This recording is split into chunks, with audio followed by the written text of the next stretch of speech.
Iată, ne ajungi la Hotel Național, acest simbol al Havanei. Incredibil. Sunt prețuri de bodegă de cartier aici. Păi, frate, dar nu înțeleg. Și suntem cu vedere la mare la Hotel Național. Ei, imaginați-vă cum erau aici adunați mafioții la conferința care a avut loc aici. Wow, sunt muy diferente. Gracias, muchas gracias, señora. Noi suntem aici un canal de travel, de toate, dar se pare că am ajuns să fim și un canal despre cum se fumează corect un travel. La Dulce Victoria, nuestro café especial. Wow! Ok. Dați-vă ce case și ce aspect. Parcă aici, dar nu e primăveri, așa arată. Suntem în piața Revoluției. Da, dar vezi, Fidel nu e. Deci Fidel nu ce este. e Camilo?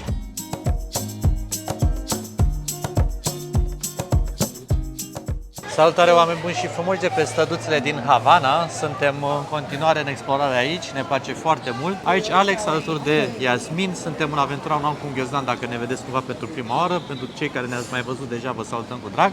Pentru cei care nu ne-au văzut, bine ați venit în minunată aventură pe canalul vostru de YouTube, unde ne vom distra împreună și vom explora această minunată țară. Hai să dăm drumul, ce să mai lungim. Suntem în zona centrală a orașului. Uite aici, se fac sandvișuri cu porc din ăla. Ah, da, cu porc ațos, cum îi zic eu de multe ori. Uite. Vezi că îl face așa, fâșiuțe ăla. Uite ce bine arată. Pan Porcul con ațos. lechon. Gracias. Deci este un porc, cum ai mai văzut noi și în alte părți, din ăsta... Pulled pork. Mult porc și... Pulled. Pulled. Adică Deci, scos tras așa. am văzut tiricele. asta și prima oară când eram pe drum, ne-am făcut acel autostop. Acolo am văzut porcul ăsta. Gracias, gracias. Peste tot pe stradă, oamenii o să vedeți că avem multe inserturi cu subiectul ăsta. Vă cer să schimbați banii pe stradă. Este practic la rutina zilei și am explicat de ce și cum se întâmplă asta. Dacă nu știți răspunsul, vă invităm cu foarte mare drag să... Gracias, señor. Să vizitați și vlogul anterioare, unde am explicat multe despre viața din Cuba, inflația și mai ales cum noi profităm, cu ghilimele de rigoare, de această inflație prin modul în care beneficiem de un curs foarte avantajos. Eu nu înțeleg ce se întâmplă. De ce oamenii și când ne văd că filmăm, ne bagă pe aia cu 5 bani pe cameră, că știu că e ilegal, adică...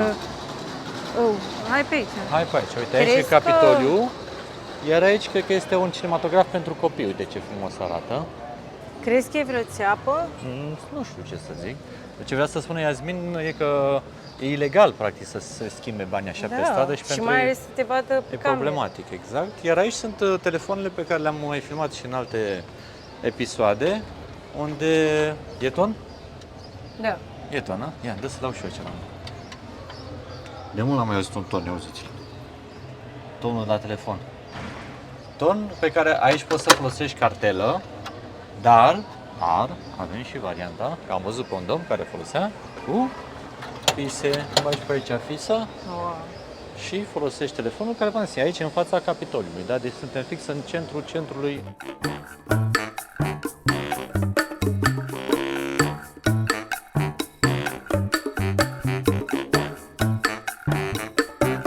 Gracias. Hola. ¿Con qué se paga? Pueden pagar por tarjeta de crédito, todo el recorrido completo son 2 horas y pueden subir y bajar durante todo el recorrido con el mismo ticket hasta las 5 de la tarde. Deci am decis să luăm un double decker, după cum prea bine vedeți din asta, ca atracție turistică. Ceea ce noi de obicei nu prea facem, însă pentru noi va fi și un mijloc foarte bun de transport. Este $10 pe persoană, însă pentru a avea diverse metode de transport, precum sunt astea mici, le zic eu limonadele, vedeți cum arată. Sunt niște chestii mici așa, vedeți cum sunt alea. De exemplu, unul aseară pentru a merge undeva la... Un kilometru? Nici un kilometru, da, vreo 700 de metri, ne-a cerut vreo $3 și s-a și supărat când ne-am dat bani, a zis caminando, să mergem. Deci, la cât avem astăzi de umblat, $10 pe persoană, s-ar putea să fie Până corect. la ora 5 putem la ora să coborâm 5. și să urcăm de Da. câte ori vrem. Welcome to Havana Bus Tour. This is a panoramic tour from which you will enjoy wonderful views of the city.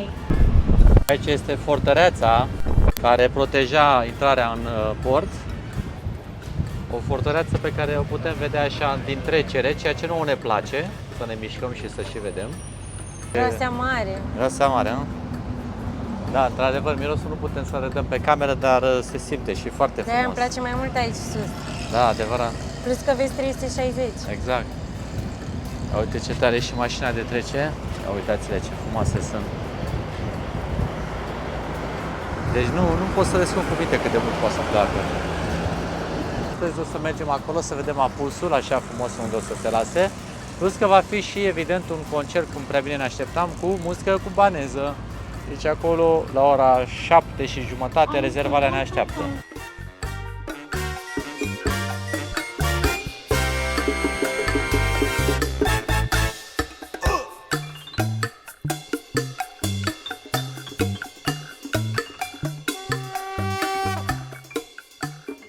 To the left side, the National Hotel. It's one of the most classical and emblematic hotels in Havana, opened in 1830. To the left side, the Embassy of the United States of America.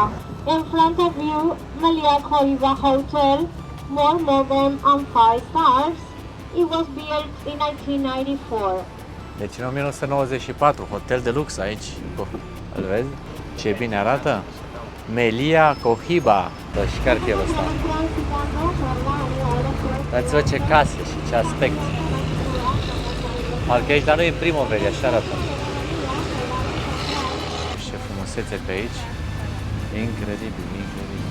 Tot cartierul ăsta pe care ne aflăm aici este superbisim. Bun, mai sunt și vile cum e aceea care clar sunt abandonate și sunt, mă rog, nu sunt, să zicem, foarte îngrijite, dar nu este neapărat ceva nou, la fel este și în București totuși.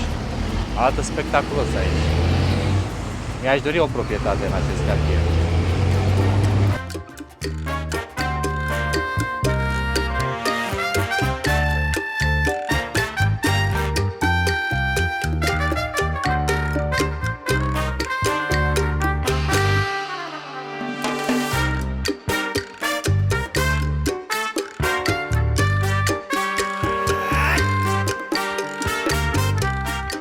Suntem în Piața Revoluției. Hai să mergem să facem niște poze. Este un loc super emblematic. Avem și cel mai înalt punct aici unde este amplasat acest monument. Da, dar vezi, Fidel nu e. Deci Fidel nu ce este. e Camilo, acolo e ăsta poetul național sau autorul național și Fidel nu e. Este surprinzător faptul că Fidel Castro lipsește, mai ales că el a fost liderul central al Revoluției cubaneze și a condus țara timp de aproape 5 decenii. Totuși, absența lui nu este o omisiune întâmplătoare, ci una intenționată. Fidel Castro a refuzat constant ideea de a fi omagiat prin statui, portrete sau denumiri publice. Considera că Revoluția nu trebuie să fie despre o singură persoană, ci despre un ideal colectiv, despre popor. După moartea sa, o lege votată în unanimitate a interzis orice formă de cult al personalității în numele său, fără statui, fără străzi sau piețe care să-i poarte numele. Această piață, Plața de la Revoluțion, nu este doar un spațiu urban imens, ci un loc încărcat de simboluri. Aici Fidel ținea discursuri de ore întregi în fața a sute de mii de cubanezi. Aici au avut loc manifestații, comemorări și momente decisive din istoria Cubei moderne. Este considerată inima ideologică a Havanei și a regimului revoluționar. Iar în mijlocul pieței tronează impunătoarea statuia lui José Martí, poet, filozof și erou național. Deși a trăit în secolul XIX și a murit cu mult înainte de Revoluția din 1959, Martí este văzut ca o figură fondatoare a spiritului cubanez. A luptat pentru independența Cubei față de Spania și a lăsat în urmă o operă literară profund patriotică. Idealurile lui de libertate, justiție socială și demnitate umană au fost revendicate și reinterpretate de revoluționarii cubanezi, inclusiv de Fidel Castro. Deci acesta este cel mai înalt punct din Havana, unde este și poetul național José Martí și este și pe un deal așa amplasat mausoleul acesta. Foarte frumos, foarte drăguț, ne-am și împrietenit cu niște oameni din Grecia, din Atena, ne-am făcut poze reciproce, sănătate. Pur și simplu, nu poți să te abții să te uiți la mașinile astea, este obsesiv cât de frumoase sunt. Uitați-vă ce verde are mașina asta. E un verde fosforescent, așa, vezi cum arată? E incredibil. De lux. Vezi că dacă nu ești cu minte, ți se declanșa și airbag-ul, care nu există. În orice caz, dacă aveți de gând să faceți asemenea ture, e foarte important să vă luați ceva pe cap, probabil, pentru că e destul de cald. O să facem și noi asta zilele următoare, când mergem și mama Iasminei. Uitați-vă ce frumoase sunt, incredibil.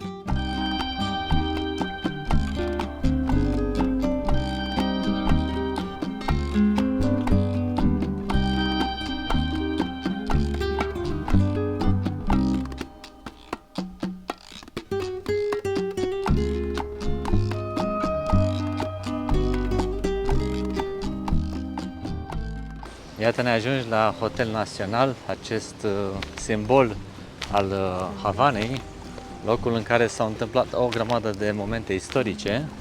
Să mergem să și vedem ce putem vizita și în egală măsură să vă și povestim de ce este atât de important acest loc.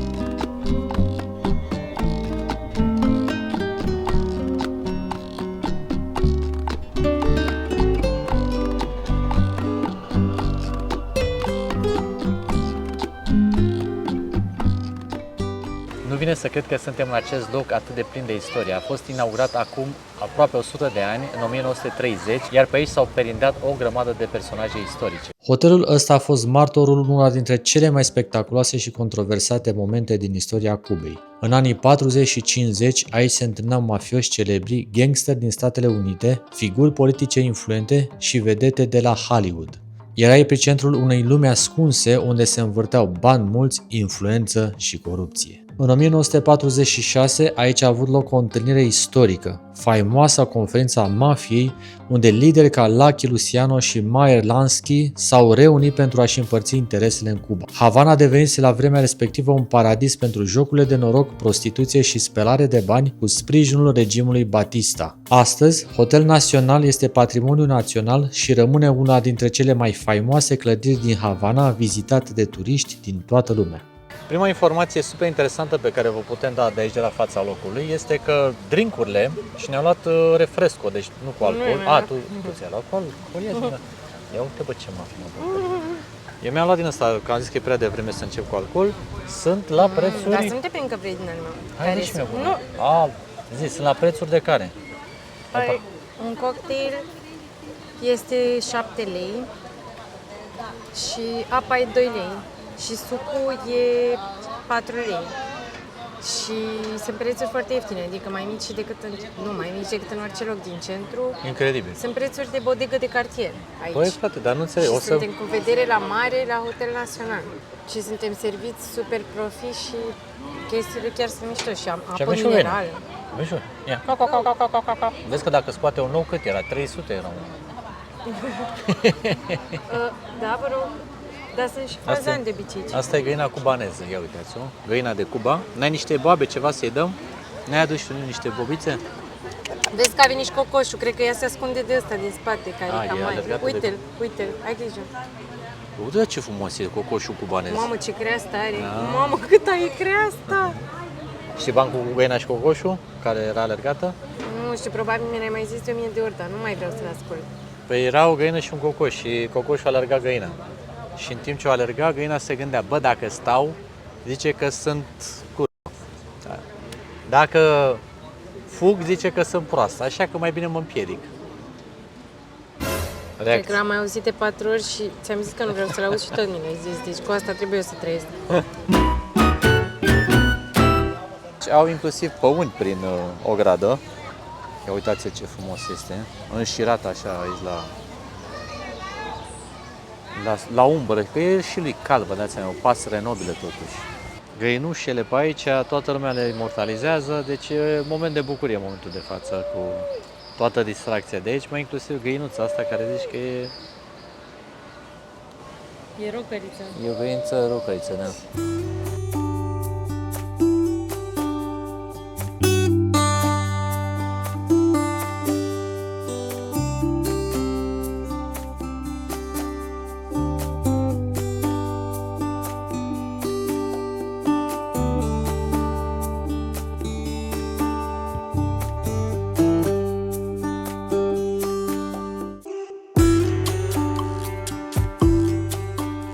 Imaginați-vă cum erau aici adunați mafioții la conferința care a avut loc aici. Frumos, acolo la piscină.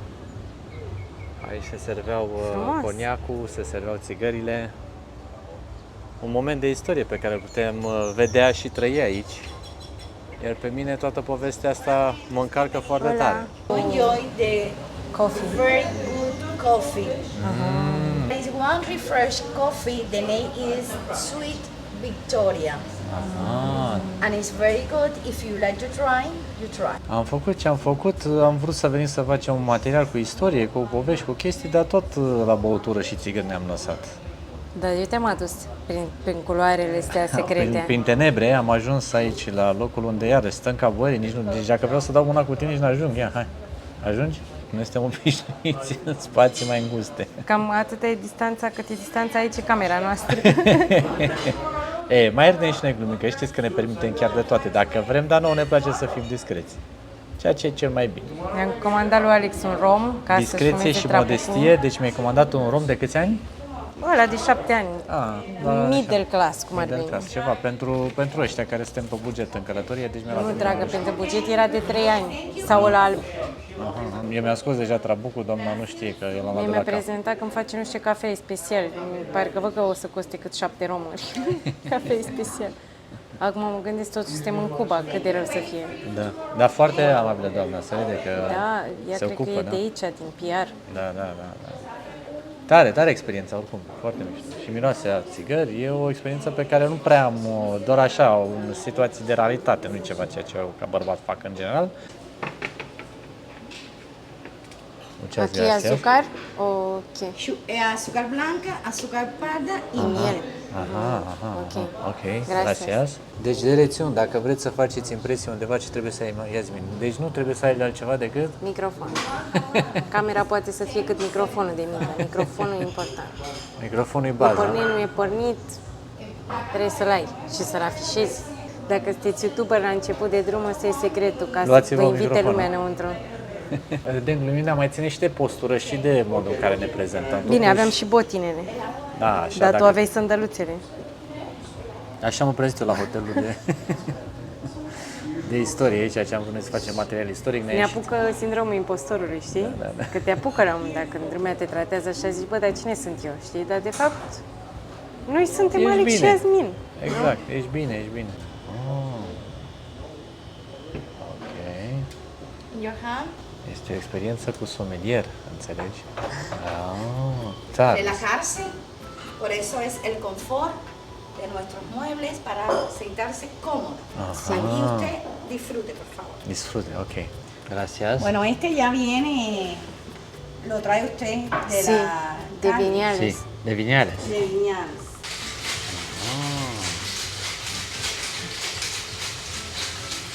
Cu scorțișoară, nu? Ok. Deci trabucul nu se aprinde așa pur și simplu cu bricheta, cum facem. Se En afumă. este caso, este habano, usted lo trajo de Viñales y yo lo que le estoy es encendiendo este habano para que usted, aunque venga de visita acá a nuestro lugar, pueda disfrutar de la experiencia que brinda el Habanos Lounge del Hotel Nacional. Existe un ritual, Un ritual. que es el ritual del habano, que es para hacer un encendido, para que él tenga una ceniza uniforme y sobre todo para respetar y honrar a todas las personas que hacen posible que este producto llamado habano se haya convertido en lo que es hoy un excelente embajador como marca. Porque él sí va por todo el mundo. En todo el mundo se conocen los habanos. Sí, ¿verdad? Y ahora está haciendo Mamă, la spune llegada, cafeaua. la Dulce Victoria, nuestro café especial. Wow. Ok. Nuestro Dulce Victoria es un café dulce que lo disfruten. Ok. Ce tiene aquí? Miel? Refrescante. Miel. Miel. Wow. Ai, es fría. Es frío porque es dulce, es refrescante. Uy. Ok. Debe de moverlo si lo desea, por supuesto. Es un completă experiencia. Cafea cu miere. Când ai mai băut eu cafea cu miere? Nici acasă nu ți-am făcut. Muy bueno? Muy bueno. Sí, me gusta. Ok. ¿Te gusta? Oh, Cuidado. cuidado.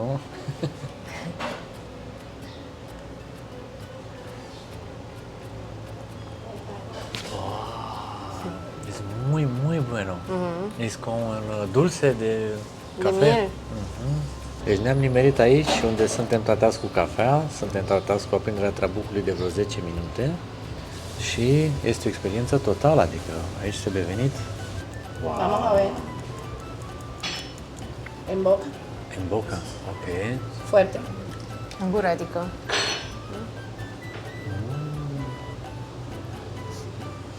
Bueno? Smoke. Wait. Smoke. Smoke. Yes. Trage. Again?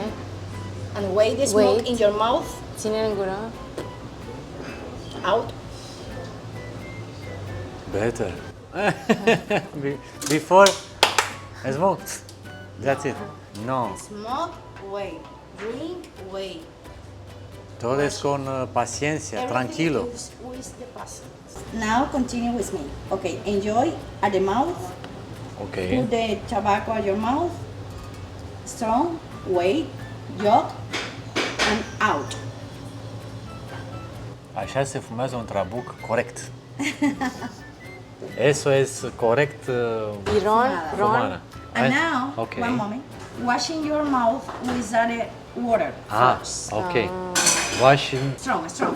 Strong. Change. And now, you're wrong. Ok. Same process. Ok. Strong. Wait. Jog. Strong, strong, strong. Now, slow. Open. Smoke. Strong. Wait. Wait. Out.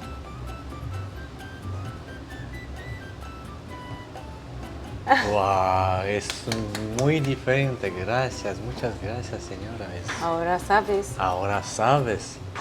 Ahora. Deci, oameni buni și frumoși, noi suntem aici un canal de travel, de toate, dar se pare că am ajuns să fim și un canal despre cum se fumează corect un trabuc. Deci, se ia trabucul, că nu se fumează așa, îl fumam eu până acum, prindeam și dădeam, da? Deci îl tragi foarte în gură.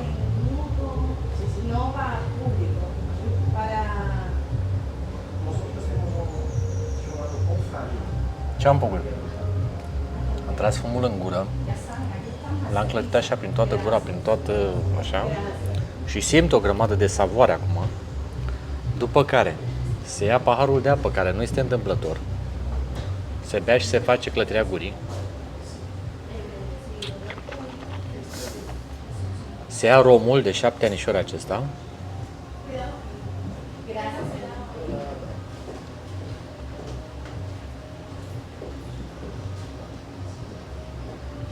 Se trece prin guriță și se bea. Și acum înțeleg și eu ce înseamnă aia să fiu un domn. Și eu înțeleg cum e să fii cu un domn. Eu beau cafea. Așa se fumează și se bea un coniac, respectiv un rom, în cazul de față, și un trabuc cubanez. Ăsta este procesul. O să cu vezi plăcere. pe cameră ce mândră e doamna, că se uita, știa, nu știe probabil că te vezi în asta, se uita la tine acolo, era, zâmbea în spate că ai învățat procesul, bravo! Ești un învățăcel foarte talentat. Exactamente. Cu plăcere. Deci, doamna, ce ne explica în primul rând este că poziția când fumezi trebuie să fie asta. De-aia sunt scaunele astea așa, nu sunt întâmplător alese. Sunt niște scaune speciale în care să te relaxezi. Și când fumezi, de fapt, scopul nu este să bagi ceva cancerigen în tine și să, da? Și să te relaxezi. E la fel ca la asiatici, e pe bază de fum pe care acum am aflat și eu, un pic trageam și în piept, într-adevăr. Fum pe care îl plimbi doar în gură și atât. Bei coniacul, te relaxezi și discuți chestii profunde despre viață. Nu nimicuri. Este interzis să vorbești nimicuri când fumezi un trabuc.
Gracias.